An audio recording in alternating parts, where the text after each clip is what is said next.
और सबसे important sir कि सीएनबीसी आवाज़ के लिए जो आपने रणनीति बनाई थी व्यूअर्स के लिए वो एकदम सटीक बैठी। आपने कहा था कि आज गैप डाउन में शॉर्ट कट करें और वही होता हुआ नजर आया। 23,600 का जो इम्पोर्टेंट लेवल है वो बचाया हमने, वहाँ से रिकवरी दिखाए हैं, तो वो तो एकदम सटीक रणनीति बैठी। लेकिन इस रिकवरी को कैसे देख रहे हैं आप? क्या कॉन्फिडेंस आ रहा है इस रिकवरी में? कितनी टिकाऊ नजर आ रही है? क्लोजिंग के लिहाज से कौन सा इंपॉर्टेंट लेवल होगा और मोस्ट इंपॉर्टेंटली वीकेंड के बाद की क्या रणनीति होगी? पता है श्रेया, आपने इतने सारे सवाल जो पूछे हैं ना, मैं उसका एक सिंपल जवाब दूं।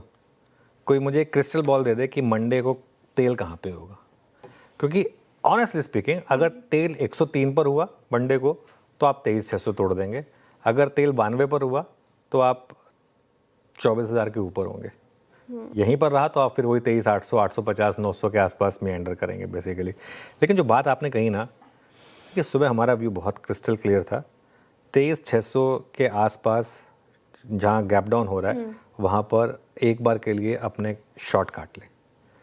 अगर आपको लॉन्ग नहीं करना वो आपकी मर्जी है। वैसे एग्रेसिव ट्रेडर्स के लिए लॉन्ग बनाने की भी बात की थी हमने। और नई शॉर्ट पोजीशन बिल्कुल ना लें।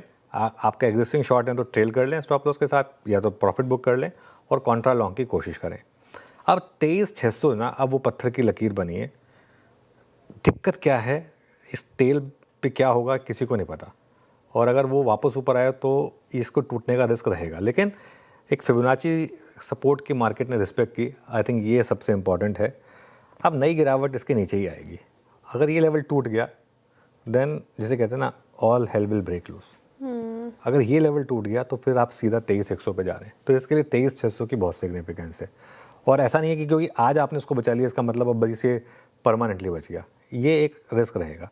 लेकिन वीकेंड से पहले एक और रीज़न है ना, शॉर्ट भी नहीं लेके जाना चाहेगा वीकेंड से पहले, क्योंकि देखिए क्या है ना, डोनाल्ड ट्रंप साहब का कोई भरोसा नहीं है।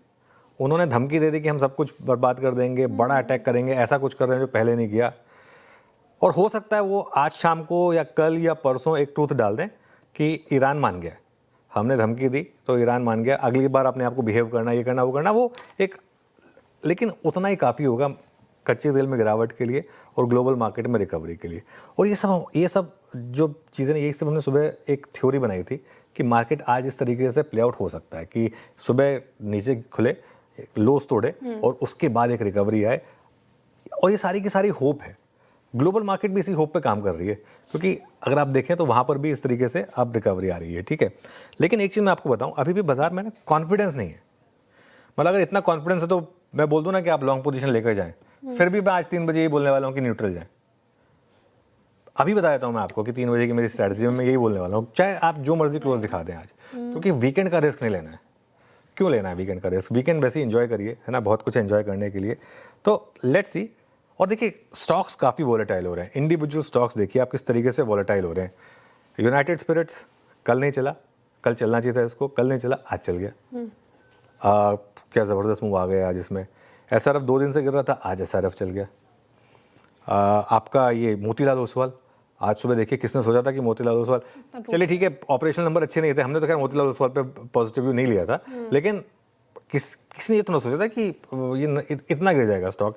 प्राइमा फेसी या ऑप्टिकली देखकर चलिए ठीक है, ट्रेजरी गेंस थे भी अगर तो भी कोई ऑपरेशनल नंबर इतना खराब थोड़ा था कि एक्सीडेंट बन जाएगा आज का, लेकिन वो हो गया। तो ये मार्केट जो है ना थोड़ी सी इस समय वॉलेटाइल है।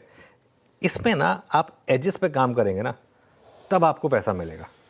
तो आज की एज थी 23,600, दूसरा सपोर्ट उसका एकदम जो सपोर्ट लेवल था वहाँ पर आप बीच में, आप जैसे इस लेवल पर आप कोई भी ट्रेड लेंगे ना, अब वो लॉटरी है, ऊपर जाए या नीचे जाए। निफ्टी पर सपोर्ट रहेगा 23,600 से 23,650 का, और रेजिस्टेंस रहेगी 23,800 से 850 की। हम उसी जोन में हैं, अब रेजिस्टेंस जोन में हम आ चुके हैं, और अगर मार्केट की रिकवरी फेल होनी है तो वो यही जोन है।